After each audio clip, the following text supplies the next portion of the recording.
International Vaishya federation ఆధ్వర్యంలో just say no drugs for run society పేరిట 5K marathon ఘనంగా నిర్వహించారు.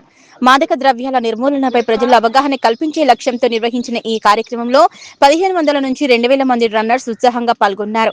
ఈ కార్యక్రమానికి ముఖ్య అతిథులుగా all India Aryavaishya federation Telangana రాష్ట్ర అధ్యక్షులు ఉప్పల శ్రీనివాస్ గుప్తా, తెలంగాణ ఆర్యవైశ్య కార్పొరేషన్ చైర్పర్సన్ కాల్వ సుజాత, మాజీ కార్పొరేటర్ బాచుపల్లి కొలన్ వీరేందర్ రెడ్డి హాజరై మారథాన్ ప్రారంభించారు.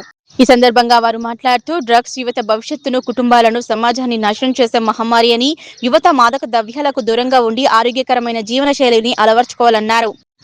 Just say no to drugs అనే సందేశాన్ని ప్రతి ఇంటికి చేరవేసి మాదక ద్రవ్యాల రహిత సమాజ నిర్మాణానికి అందరూ కృషి చేయాలని పిలుపునిచ్చారు. ఇంటర్నేషనల్ వైశ్య ఫెడరేషన్ బాచుపల్లి అధ్యక్షుడు మరియు గ్రేటర్ హైదరాబాద్ యూత్ ప్రెసిడెంట్ తమ్ముడు నవీన్ కుమార్ గారి ఆధ్వర్యంలో వాళ్ళ టీం సభ్యులందరికీ ఒక ఐపీఎల్ క్రికెట్ టీం లాగా తయారై గత 1 మంత్ నుంచి 2800 మంది మెంబర్షిప్ ఎంట్రీలు తీసుకొని ఈ రోజు దాదాపు 1500 నుంచి 2000 మందిని పోగు చేసి లేడీస్ అండ్ జెంట్స్ అందరికీ కూడా సాఫ్ట్వేర్ ఇంజనీర్లకు కావచ్చు, కాలేజ్ స్టూడెంట్స్ కానీ, బిజినెస్ మెన్లకు కానీ ప్రతి ఒక్కరికి కూడా ఒక సమాజానికి నేను కూడా నా వంతు సపోర్ట్ చేస్తానని చెప్పేసి ముందుకు వచ్చిన ప్రతి ఒక్కరికి కూడా నేను పేరు పేరున ధన్యవాదాలు చెప్తున్నా. కట్ట రవికుమార్, నరేష్ గుప్తా మరియు సూర్య, మా ఈవీఎఫ్ మెంబర్లందరికీ, మహిళా టీం సభ్యులందరికీ కూడా నేను పేరు పేరున ధన్యవాదాలు చెప్తున్నా. ప్రగతి నగర్, బాచుపల్లి, కుకట్పల్లి, ఇంకా సపోర్ట్ గ్రేటర్ హైదరాబాద్ డివిజన్ల నుంచి వచ్చిన వాళ్ళందరికీ కూడా, నాగరాజు, వాళ్ళ సూర్య మరియు అందరికీ కూడా నేను పేరు పేరున ధన్యవాదాలు చెప్తున్నా. ఇంటర్నేషనల్ వైశ్య ఫెడరేషన్ ఆధ్వర్యంలో గత 14 సంవత్సరాల నుంచి 28 రాష్ట్రాలలో ఒక పురుడు పోసుకొని ఈ రోజు సామాజిక న్యాయం కోసం, ఆర్య వైశ్య జాతి కోసం, పేదరికంలో ఉన్న వైశ్య జాతి కోసమే కాకుండా ప్రతి ఒక్క కులానికి, ప్రతి ఒక్క మతానికి కూడా సేవ చేసే దృక్పథంతో ఇంటర్నేషనల్ వైశ్య ఫెడరేషన్ స్థాపించబడ్డది. ఇవాళ తలసేమియా వ్యాధితోటి వ్యాధిగ్రస్తులకు గత 3 సంవత్సరాల నుంచి 6000 యూనిట్లను ఇచ్చి వాళ్ళ ప్రాణాన్ని కాపాడిన చరిత్ర కూడా ఇంటర్నేషనల్ వైశ్య ఫెడరేషన్ కు ఉంది.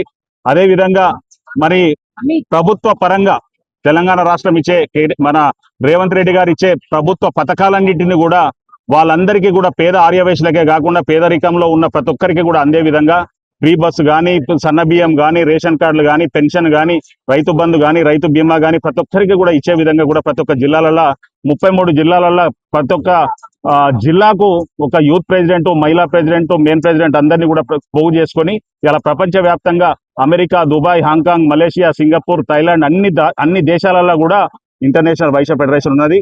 వైశ్యులందరినీ కూడా దేశవ్యాప్తంగా 16 కోట్ల మంది వైశ్యులందరినీ కూడా పోగు చేయడానికి ఒక ప్లాట్ఫామ్ లాగా తయారు చేసిందే ఇంటర్నేషనల్ వైశ్య ఫెడరేషన్. అశోక్ అగర్వాల్ గారు, గంజి రాజమౌళి గుప్తా గారు ఇవాళ నేషనల్ లెవెల్లో ఉండుకుంటా, ఇవాళ రేఖా గుప్తా గారు కూడా ఢిల్లీ ముఖ్యమంత్రిగా ఉన్న రేఖా గుప్తా ఢిల్లీ మహిళా ప్రెసిడెంట్ గా కూడా పనిచేసి, మహిళా శాఖకు పనిచేసి ఈ రోజు ముఖ్యమంత్రి అయినందుకు మేము అందరం కూడా గర్వపడుతున్నాం.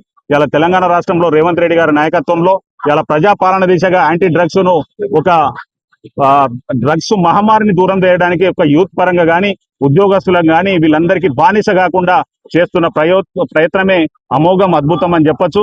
ఇలా దేశవ్యాప్తంగా కూడా 28 రాష్ట్రాలలో ప్రతి ఒక్క ముఖ్యమంత్రి కూడా డ్రగ్స్ మహమ్మారిని దూరం చేయడానికి, ఇలా చిన్న పిల్లలు కూడా, ఇంటర్మీడియట్ చదివే పిల్లలు, 10th క్లాస్ పిల్లలు కూడా దీనికి బానిస అవుతారు. కాబట్టి బానిస కాకుండానే ఇంటర్నేషనల్ వైశ్య ఫెడరేషన్ ద్వారా ఇలా నవీన్ గారి ఆధ్వర్యంలో, కట్టరవి ఆధ్వర్యంలో, వీళ్ళందరి ఆధ్వర్యంలో, నాగరాజు ఆధ్వర్యంలో ఇలా సక్సెస్ఫుల్ గా, ఇలా సురేష్ గారి ఆధ్వర్యంలో సక్సెస్ఫుల్ గా 1500 నుంచి 2000 మంది పాల్గొన్న ప్రతి ఒక్కరికి కూడా నేను పేరు పేరున ధన్యవాదాలు చెప్తున్నాను. జై